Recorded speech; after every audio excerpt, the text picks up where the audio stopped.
Now I'd like to introduce today's speaker, a voice that we all most likely know, and if you don't, you should. He has been CU's play-by-play announcer for football and men's basketball since the 2004-2005 season. He also serves as CU's first ever director of audio broadcasting for the athletic department. He loves riding horses. He's back here in the West from a stint at Syracuse, which we talked about earlier. He is a graduate of the University of North Dakota, and he is what I recognize when I hear his voice. I think of my car rides on Saturday. Typically when I'm driving somewhere to watch the Gators play, I always listen to the Buffs on the radio. So those are my car rides, so thank you for that. I appreciate it. I'd like to introduce Mark Johnson.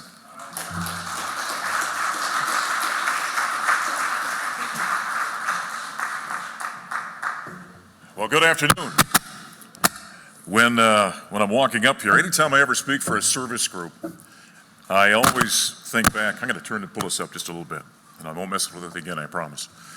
I always think of very early in my career, and in this business, being a North Dakota native, you're kind of out in the middle of nowhere. I grew up in a farming and ranching community in eastern North Dakota, and so as I bounced around the country, kind of climbing the ladder, very early in my career, back in, it had to be the mid-90s, I was probably, 25, 26 years old, I got asked, I just moved to town in West Lafayette, Indiana, and I was covering the Purdue Boilermakers.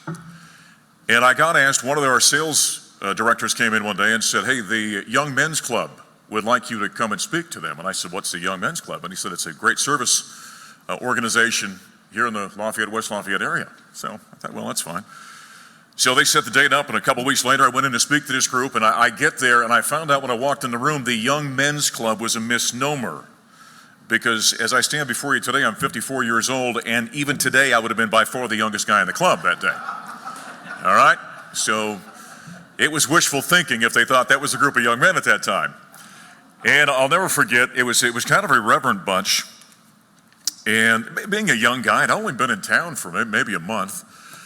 And I had my notes, and I was a little bit nervous, and they introduced me, and I walk up and get to the podium, and as I'm standing there, and I look down at my notes, and at one point, no more than maybe 60 seconds into what I was saying, I could have swore I saw something fly by my head. And I paused for a moment, and I'm nervous, and I just keep going, and so I look back down at my notes, and I look back up, and I say something again, and I look down again, and then I see something fly by the other side of my head. And I'm thinking, what in the world is going on? And as I look up about the third time, I see a dinner roll come flying at me at the podium. Literally, guys are throwing dinner rolls at me. Now I'm really shaken. So I was nervous to begin with, being 25, 26 years old. And I fight my way through the rest of the speech, and 4 or 5 times somebody throws a dinner roll at me as this goes on. And I'm thinking, I have no idea what the hell just happened here and why this. So I get finished up, and the guys applaud, and we get done. And the organizer, and I said, what just happened? And he said, oh, that's the way this group shows you they appreciate what you're saying. So ever since then, I always invite any group, if you want to throw something while I'm speaking, I'll take it as a compliment. So go right ahead and do that. Well, it's a pleasure being here and speaking to this great organization. Marty was telling me it's been around since 1918, is that what you said? In Boulder here for 1918. That's awesome. Service community, great stuff. It's great to be, even though, we hear from the young lady here just a moment ago about what's going on with COVID, it's great to be back together, isn't it? I mean, just to be,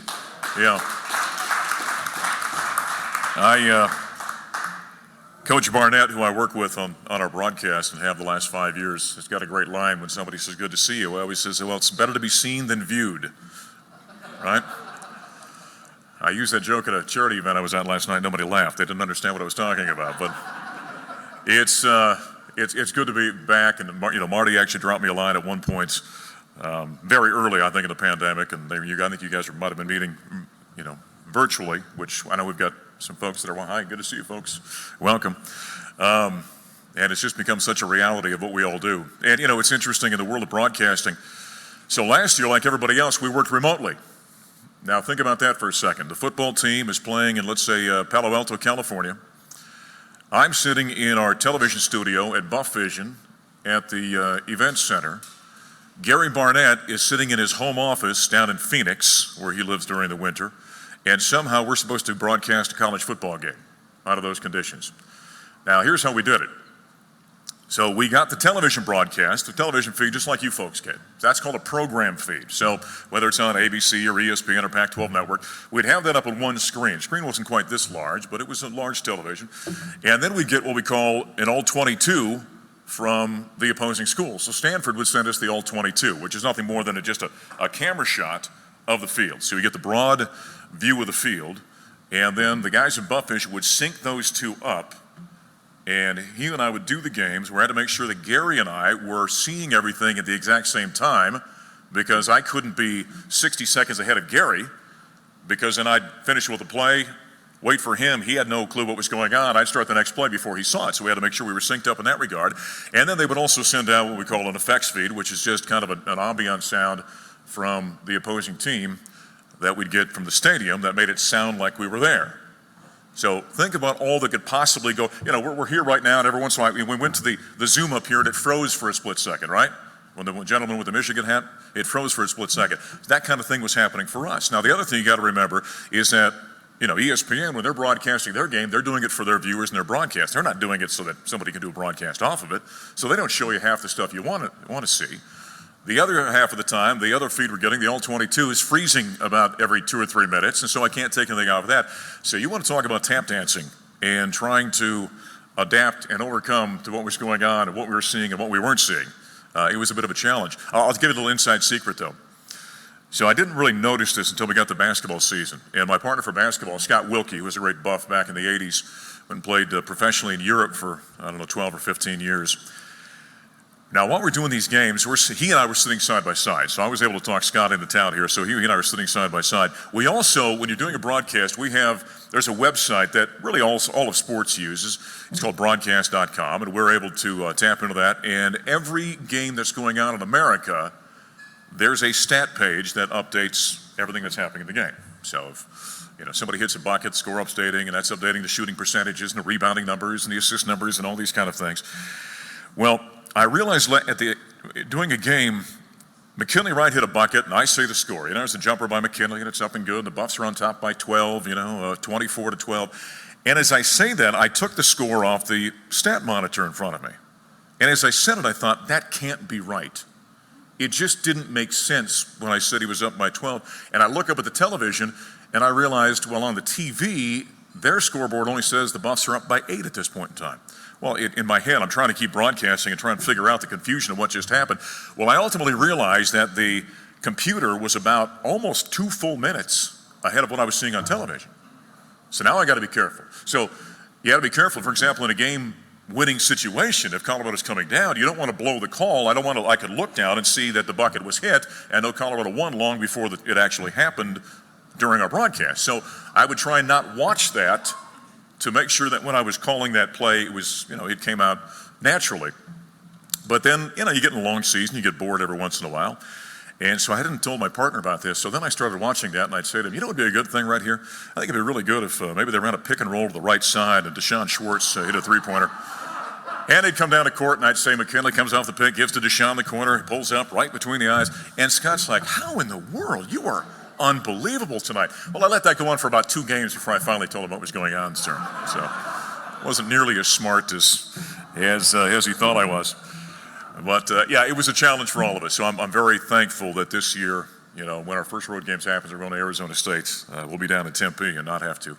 Well, as I say that right now, we're going to be down in Tempe. Who knows what's going to happen 4 or 5 weeks from now? Things can change very quickly. Just to give you guys a little bit of background on me. I'm a North Dakota native. Any North Dakotans in here? No? I always tell people when I speak, that's like, it's kind of like a Sasquatch. You've heard stories, but never actually met one, right? There's not a lot of people in North Dakota. So, let's see, me, Lawrence Welk, Angie Dickinson, and that's about it, I think, that I've ever gotten out of North Dakota. We're the only 3, I think, that have ever actually left. But I grew up in a farming and ranching community, like I mentioned, in the eastern part of the state. And came out of high school. I was a pretty good basketball player and played some college basketball. Was at Minot State, which is out in the western part of the state, Division II school out there. And then got hurt, had back surgery, and so my career came to an end and moved back to my hometown, which is Grand Forks, and finished up my degree at the University of North Dakota. And when I was coming out of high school, I was going to do one of 2 things. I was either going to be a sportscaster or a pastor. And so what's kind of interesting about that is how you come full circle, because I obviously became a sportscaster, and now I do a lot of ministry work as well. I'm very active in that regard, and that's a big part of my life and kind of what I do in this world. You know, who's here seen the movie Fargo? Folks seen that before? You know the accent, the yeah, you betcha, Minnesota, and all that? Well, you know, being from North Dakota, everybody does speak that way. And as a young man, knowing that I wanted to get into broadcasting, I remember thinking to myself, Tom Brokaw from NBC Nightly News was a South Dakota guy, and I'd known that. And I kept thinking, you know, Tom doesn't sound anything like anybody that I live around, none of my relatives. And so as a young boy, I remember making the decision and thinking, I can't sound like this. If I want to do that, I have to try and sound like him. And so it was something I really thought about as a kid, and worked out pretty well. A few years ago, in fact, when I was living in New York, I had a speaking event, and I went up on stage, and it was one of these big charity type things. You know, there's probably 10, 12 people around the tables. And when I come back after my little speech, I sat down, and I think I'd met virtually everybody at the table, but there was a couple sitting across from me that I hadn't met yet. And I sat down, the gentleman said, well, I enjoyed your message. And I said, well, thank you. And he said, what part of North Dakota are you from? And I said, well, I didn't say I was from North Dakota. He said, no, you didn't. I'm a linguist. You've done a phenomenal job of getting rid of that accent, but you have two telltale signs. Now, what's the obvious question? What are the two telltale signs? He laughs and he said, I'm not going to tell you. So I have no idea. No idea what they are, but they're still in there apparently at some point. But it's amazing how that sticks with you. My wife, also being a North Dakota native, her father was in the Army, and so as a very young girl, she actually moved to Savannah, Georgia. And you want to hear something strange, when you get a couple of glasses of wine to my wife, she mixes a Southern and Scandinavian accent. It's the oddest thing you've ever heard in your entire life. It's like a totally foreign language when she gets going like that, but it's kind of funny. But we both grew up in North Dakota. As I said, played college basketball, got into the broadcasting world. My wife, in 1989, I get a phone call. I always call it my long-haired, maggot-infested disc jockey days. I was an FM morning show guy at the time when I first got into broadcasting. And I get a call from a guy that was a good friend of mine. We'd been friends our entire life. And he said, hey, my sister-in-law, you know who she is? And I said, yeah. He said, they'd like you to help us out with something. My wife in 1989 was in the Miss America pageant. And they were looking for somebody to MC this big statewide event that they did on television to send her off to Atlantic City back in 1989. And so they asked me to come and MC this event. And that's how I met her. And as we tell the story all the time, we got acquainted and started dating very shortly thereafter. And then as young men are, I got a job in California. I got a job doing radio in Santa Barbara, California. And I moved out there and was out there for a number of months, and we traveled a little bit to see each other. And then one day, just because I was young and stupid, I said, you know what, I'm way out here and you're way back there. Why don't we break this thing off? And so I did. And a number of months later, I got run over by a car, literally got run over by a car. And she came out to California to nurse me back to health. And so I've always said the good Lord had to run me over the car to get me to marry the woman I was supposed to marry. I've never been the smartest man in the world, and that just proved it for me right there. But we've been married 30 months this November, or 30 years, I should say, this November. That's because it's such a great marriage, it only feels like 30 months. That's a good recovery, wasn't it? We got 3 children. My oldest just turned 30. That's my son. He played college football for John Riston down at CSU Pueblo. If you're a Buff fan, you know who Risto is. He was here with Gary Barnett a couple of times with Coach Mack back in the title year. My daughter is 28 years old today, by the way. And 1 year ago this month, she blessed us with her first grandchild. And we've got another one on the way now here coming up in early January. So you're going to be 17 months apart. She called me 3 months ago and said, Daddy, I'm pregnant again. I said, that's awesome. I love you. I can't wait to meet my new grandbaby. Put your husband on the phone, please. And I said, Kyle, do I need to explain how this keeps happening? Because that's awful close together, right? I mean, that's only 17 months. My son-in-law is a fireman. He was in the Navy, and he's a fireman now in Longmont. And so they're in the area here. So we got another grandbaby on the way. We just found out it's a granddaughter. So I got another baby girl coming here in a few months. And then a big part of it, and that's why interesting when your president mentioned the message that's coming up or the program next week or 2 weeks when you have your next program having to do with the special needs, I've got a 24-year-old son who is our forever child. His name is Jacob. Jacob was born with multiple disabilities, and just so people can kind of understand, he's very toddler-like in his abilities and cognitively, and really affected globally, and so he's our forever child, as we say. He'll be living with us forever, so it's the three of us in our empty nest as it is right now. So that's kind of the family situation. We've been here in Boulder now or Colorado, I should say, for 17 years. I'm already in my 18th year with the Buffaloes, and it's gone by unbelievably quickly. Prior to coming here, I was at Syracuse. So my move, and God bless my wife for kind of sticking with me, it was, North Dakota when we got married. In 1991, everybody can test me now. North Dakota, then we went to Minnesota, then back to North Dakota, then to Indiana, then to Illinois. We dated when I was in California, so that's another trip. Then to New York, and then to Colorado. And out in New York, I was at Syracuse University. And in 2003, in this business, you're always looking for an opportunity, right? A lot of times the broadcasters are as good as the teams they broadcast. You know, Larry Zimmer, who the legendary voice of the Buffs, and I've talked about that many times. Zim in 1990 got to call the national championship here. 2 years in a row, he was doing the national title game when Colorado played Notre Dame in those 2 years. And you're kind of a lot of times a little bit of a slave to, are you with a good team or not? As I always joke, when a team's bad, everybody hates everybody, right? Fans hate the coach, they hate the players, they hate the officials, hate the broadcasters. Nothing's good when the team's losing. When everyone's winning, everyone's happy with everything. And so in 2002, I get the job as the voice of the Syracuse Orangemen. And that same year, a guy named Carmelo Anthony, who was the #1 recruit in America, whom I didn't know from Adam when I got there, he walked on campus the same time I did, and I was blessed 6 months later to be calling the national championship as Syracuse beat Kansas in the national title down on the Superdome in New Orleans that year. And that kind of put my name and voice all over ESPN and CBS and ABC in these spots. And so it was just a short time later, that was in April. In May, I got a phone call from the Denver Broncos. And they were wondering, along with KOA Radio, if I'd be interested in 2003 to do a couple of fill-in games on the Broncos radio network. And so I was able to do 2 games that year in the preseason. The Broncos played at Houston, and then they played the Chicago Bears. That was the year that Soldier Field was being refurbished, and so the Broncos played the Bears in Champaign, Illinois. And so I came into those 2 ball games, and as the good Lord would have it, then that spring, Syracuse, you may remember in 2004 then, came through Denver in the NCAA tournament. And they played BYU, and I can't remember who the other team was. Anyway, the Pepsi Center. Got a phone call from KOA that day and said, hey, would you think about moving to Denver, Colorado? And I said, you're darn right I would. So I took the job here as a sports director at KOA, was with them for 13 years before I left, and then became the director of broadcasting at CU then 4 years ago. So it's been a great ride. I did have an opportunity I was probably here 5-6 years, and an NFL franchise called and said, would you want to come and do our games? And I said, yeah, I'd be real interested in that. And so we had a nice conversation. I sat down with my wife and I said, what do you think? And she said, well, I'm not sure. And so I called her back and I said, what would you think if I just flew into your city and did your games on Sunday? That way I could still do the Buffs and maybe come and do your NFL games on Sunday. And the team said, no, we'd really like you to be in our city and kind of be a community representative, if you will, for us.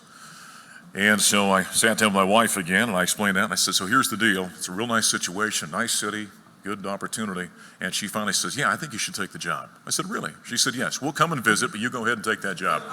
So when, to show you my wife's kind of view of things, when I got the job with KOA, we laid the map out on the kitchen table there in New York. It's laid out on the kitchen table. And, we'd been to Denver, but really didn't know the area.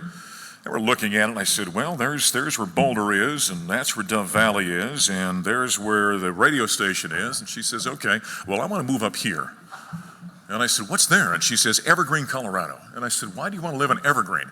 And she says, well, that's the greatest name I've ever heard, Evergreen, Colorado. Doesn't it just sound awesome? And I said, well, yeah, but babe, it might be an armpit for all we know. I don't know what that place is like. And so eventually we pack up and move on. The kids stay with the grandparents while we're coming to Colorado here. We're sleeping on the floor of the place we rented just in Superior up the road here. And I think it was probably day 3, I'm at the office, and she calls me and she says, "Guess where I am?" And I said, "I have no idea." She said, "I'm in Evergreen. Guess where we're moving?" So we looked up there for a couple of years till we finally found a spot, and so that's where we settled. So we've been up there for 15 years now. So I get a bit of a drive when I come into Boulder virtually every day. When I came in, somebody had asked me if the cowboy hat's real. Yes, it's real. All right?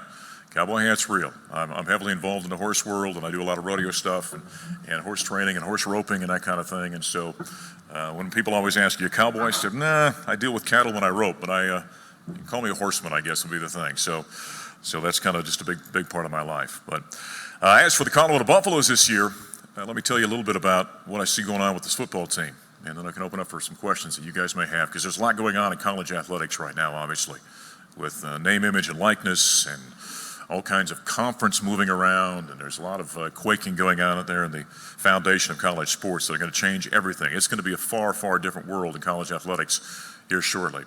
But right now, we've got one really good thing happening, I'm going to guarantee you. All right? We've got a phenomenal basketball program right now going on at CU. What Tad Boyle is doing right now is unbelievable. This guy, and I've had a chance, Jim Boeheim at Syracuse, Gene Keady at Purdue, Bobby Knight at Indiana. These are some of the greatest coaches in the history of the game that I've had a chance to work with and around in my life. And I always say about Tad, he's as good a coach as any of them, but he's a better human being than virtually anyone I've ever met as well. And so we're so fortunate to have him here, number one. And what he has built over the course of his 12 seasons here at Colorado is unbelievable. And every once in a while, being in my position, I'll get an email or a message on social media, and somebody will say something about, "Tad stinks, he needs to be fired." And I would say, really? We're looking at the golden era of Colorado basketball. This guy's going out every year and winning 20 games every year, and virtually every year involved in the postseason of college basketball, many years in the NCAA tournament, and he's clean as a whistle, and I know that from being inside. He's not cheating. A lot of these other guys we hear about and that are always held up nationally, let's just say that nobody wants him, they don't want anybody to look behind the curtain, okay? Let's put it that way. So you've got a guy that's doing it the right way. You got a guy that's winning at a high level and continues to. This year he's brought in a top 10 recruiting class in America. It's a wildly talented team. And although there'll be some youth out there, you're going to see a lot of fun things with this basketball team this year, and I think the next couple of years, because it is really a group of athletes. Let's just say this, they look the way they're supposed to look, all right? When you look at this team, they look the way they're supposed to look. From a football standpoint, I'm so excited about Karl Dorrell. I mean, gang, when you think about it, I've been here 17 years. And I think any of you folks that are involved in business, one of the great attributes you can have for success is consistency. Amen? You got to have consistency. What have we had? Gary Barnett, Dan Hawkins, see if I can remember them all, John Embry, Mike McIntyre, Mel Tucker for a cup of coffee, and now Karl Dorrell, right? I mean, that's 6 coaches in 17 years. You don't build success in any organization where every couple of your 2, 3, 4 years, you're rolling over your leadership and changing your philosophies. And I'm excited about Karl Dorrell for a number of reasons. Number one, I love his demeanor. And in the world of athletics, where you can find a lot of up and down individuals that are kind of a slave to emotion, I always say about Karl, on a scale of 1 to 10, he lives between a 4 to 6 all the time. Right here, love his approach. His athletes love that. One thing about college athletics, when you're dealing with 18, 19, 20, 21-year-old young men and women, as cynical and questioning as they can be as teenagers like that and young people, if you're not consistent, they're not buying it, right? I mean, most of us are that way, but I think that especially kids that age. And I love Karl's consistency, the way he deals with his team, how he approaches things. There's never a panic. There's never an over-exaggeration of we're better than we think we're. Last year when they went 4-1 in that truncated season that we had, Karl was the same guy every single week. Congratulations, we did well. Here's what we did well. Here's what we need to get better at, and you move forward. And I think this team's really responding to that. And they've got some great athletes out there. Great athletes. I mean, right now, we've got, I would say, that running back room is about as talented a running back room as I've seen, certainly during my time here, maybe ever in my career. You got 3 guys that are NFL potential guys. You've got a group of wide receivers that are extremely talented, deep, tight end group. The offensive line is coming, and I think I feel good about that. That'd be the one area where I kind of wonder, okay, let me wait and see a little bit with that group. Defensively, depth at all 3 levels, save for maybe the back end where they're a little bit young, but they're coming. And so there's a lot to like about what Carl's doing right now. And I think the consistency that he brings. And I say consistency because I don't think this guy's going anywhere. When Mel first got here, I kind of had a sense Mel was, was like taking a girl to the dance and he's looking over his shoulder at somebody else all the time. He kind of had that going on a little bit. And I kind of sensed that very quickly, and we found it was very true. Carl's not that way. As you guys may or may not know, he and his wife, having spent 2 stints here and his assistant at 2 different times, he and his wife decided to build a retirement home in the Boulder area. And so they had built that even before Rick George had called Carl about the potential job here. Carl already had a home here, and so he was already invested in this community, loved the area, has decided this is where I'm going to retire. And so after 12 years in the National Football League, he already had his eyes on being here. And so there's a guy that doesn't want to leave here. And I gave him a hard time one time. I said, well, I know you're not going anywhere. He said, how do you know that? And I said, because the last thing you want to do is to walk up, pull a Mel Tucker and leave here under the cover of darkness one night and then have to come back and live with the same people you just screwed over. I said, that ain't going to happen, right? So he's going to be here for a long time. But I think that's exciting for Colorado, because it's been far too long that we've been, seeing too many coaches roll over, and we need somebody like an Eddie Crowder, a Bill McCartney, a Gary Barnett, who came in and invested here and stayed here and had success because they built something the right way. And that's what this program needs right now. And so I think we're, as a fan base, we're hungry for that. I think this program's ready, and under great leadership of Rick George, who is as outstanding of an athletic director as I've ever had a chance to work around. And what he's done there with the Champion Center and all the facility upgrades, he's done a phenomenal job. And so it's good to have those 2 guys together, kind of rowing the same direction, and you throw a basketball in there, what Tad's been able to do. And that's when those 2 programs are healthy, and this is speaking from a financial standpoint, when football and men's basketball are healthy, that drives everything within an athletic department, okay? Football is your economic engine for athletics. Always has been, always will be. That drives everything. That's why when something happens in the football world, it is always news in sports, because football is the economic engine for everything college athletics does. Generally speaking, on any college campus, the only other sport that ends up with a black every year is men's basketball. That's the only other one. The rest of them all end up in the red, and they're supported by football and basketball. That's why football is so important. And so when those 2 are doing well, the games are W's and fans are in the stands, that means that things are good in the athletic department. So that's why we got to feel good about what's going on with the Buffaloes right now here at the University of Colorado. So with that being said, just a little bit of an overview. How about we open up some questions? You guys may have some questions about what's going on in college athletics, and it's a tumultuous time right now. We just saw Oklahoma and Texas announce here a few weeks ago that they're moving to the SEC, and that's kind of the opening salvo of you. Yes, sir. So you raised the issue of Tad Boyle doing things correctly, and how a lot of the programs, if you look behind the curtain, they would be doing things the wrong way. Do you think that the addition of some payment or compensation for athletes is likely to increase parity and decrease some of that behavior, or do you think it'll persist notwithstanding any changes that occur? So, and what you're referring to is like the NIL, name, image, and likeness. You guys know what that is? What they've done now is they've allowed student athletes to utilize and make money off their name, image, and likeness. Let me step back real quick. In 2004, when we went through the Jeremy Bloom saga here at CU, the NCAA had a chance to address this kind of activity. They had a chance to get out in front of this and really positively affect college athletics and start to move in this direction and get ahead of the curve. In typical NCAA fashion, they didn't. And with bad leadership, they kicked the can down the road, and so hence it became forced on athletics. Now here's the sad part of NIL, and I'll get to your answering your question. We had a compliance meeting here a short time ago as a staff, and what they were doing is just compliance with the overseers for the NCAA. It's staff internally that makes sure that we're doing internally at the university what we're supposed to be doing in terms of the NCAA rules and regulations. So we sat and they gave their presentation on name, image, and likeness, what that's going to look like. And what that essentially is You know, if you're Nate Lamon, the linebacker for the Buffaloes, who's a Butkus candidate, Bob's Bike Shop can get Nate to do an ad, and Nate can get compensated for that and get a little endorsement money for himself. Okay, that's essentially what it is. So as I listened to this, and finally they said questions, and I had a million of them, and I said, okay, help me understand this. So when it comes to sports agents, and what I mean by that is any agents out there is going to represent an athlete that may go to the NBA or NHL or NFL. And I said, there's a governing system overseeing these agents and what they're allowed to do and when they're allowed to be around and when they're allowed to have contact with the athletes and all these kind of things. So not a lot of tampering. There's not supposed to be a lot of tampering that goes on. I said, if that's the case with sports agents, tell me who is overseeing marketing agents. Dead silence. I said, nobody? They said, no. So here's the scary part about that for me. All right? I've got a phrase that I love in life. It says, first you learn, then you drop the L, okay? First you learn, then you earn.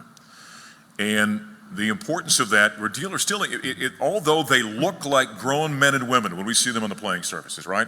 They're still kids. They're 18, 19, 20 years old. They don't know what they don't know. You know, we had an email thing. We needed every kid in the athletic department to sign off on. Just click, click, click, send it back to us, just a thing before the season. And I asked the folks in compliance, I said, how many of the athletes have responded? They said 2%. They've been trying to get them to do it for 4 months.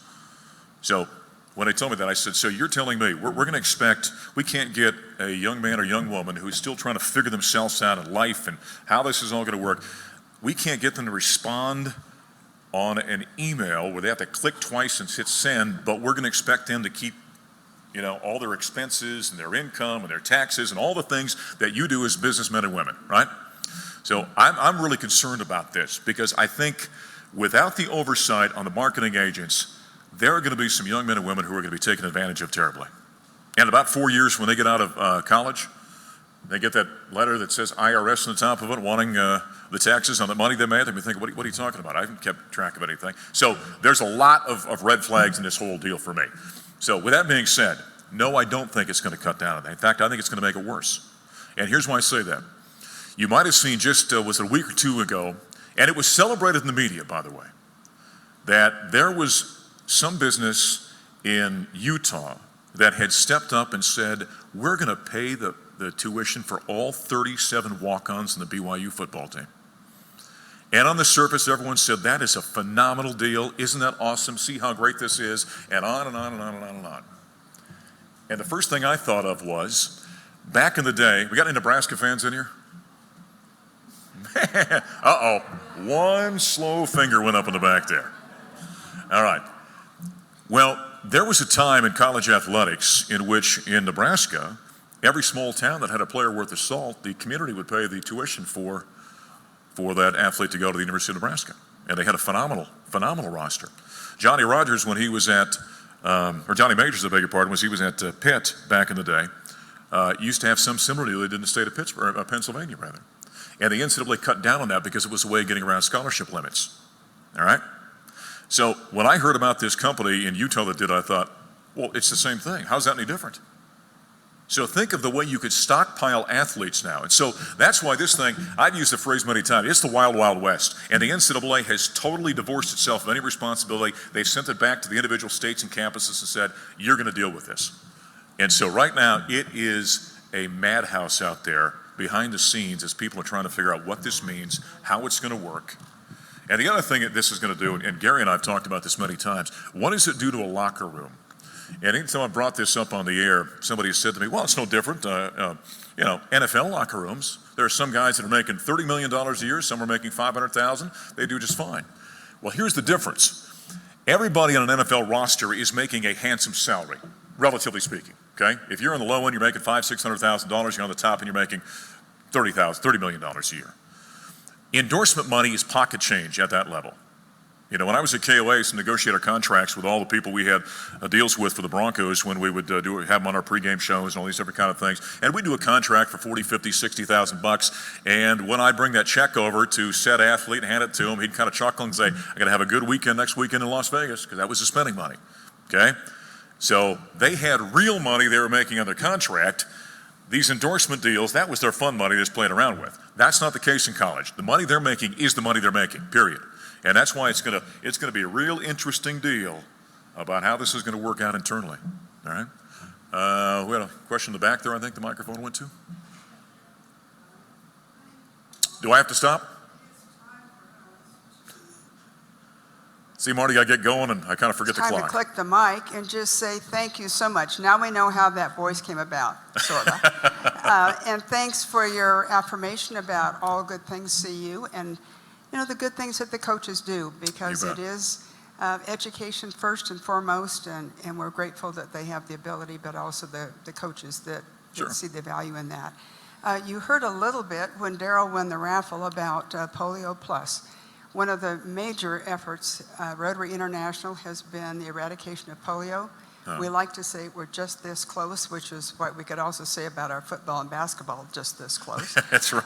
And That's in right. your honor, we are donating 100 doses to the vaccine to prevent polio and the eradication of polio. So Awesome. thank you for being here. We'll listen to you, and go Buffs. All right, thank you Thanks so guys very much.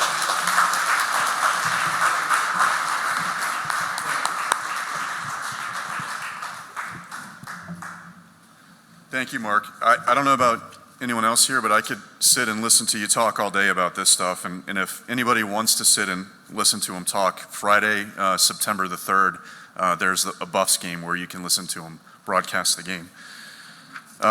It's kind of interesting. Sometimes I feel like you hear someone's voice and it represents a geography. You know, particularly in sports, and like I think of like the New York Yankees and Michael Kay, and when I hear his voice, it represents New York to me. Your voice represents Colorado to me, so it's really I enjoy hearing you call games, and hopefully the Buffs can have another great year this year, and